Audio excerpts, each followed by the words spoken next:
فکر این بشه نسبت به شعیره مقدسه 40 مقدسه امام حسین صلوات الله علیه هرچی میتونه کم نیاره، کوتاهی نکنه.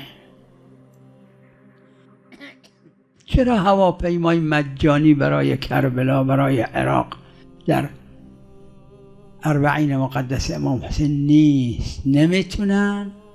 حالا حکومت ها نمیکنن، حکومت ها کارشکنی میکنن متاسفانه. خیلی هاشون پول دارا پول رو هم بذارن هواپیما اجاره کنن، ماشین اجاره میکنن یه قدری تو خود عراق، شهرهای عراق، تو ایران، تو خلیج، تو این جاها اینجور که شنیدن کسایی پول جمع میکنن، یه ماشین، 2 ماشین، 10 ماشین، 20 ماشین برای کسایی که پول ندارن میفرستنشون کربلا. حکومت عراق، حکومت‌های جوار اینا هم کمک کنن، سختگیری نکنن، تو گذرنامه سختگیری نکنن، پول نگیرن. آخه یعنی چه پول گرفتن واسه رفتن به زیارت امام؟ یعنی چی؟ این کجا می نویسنش؟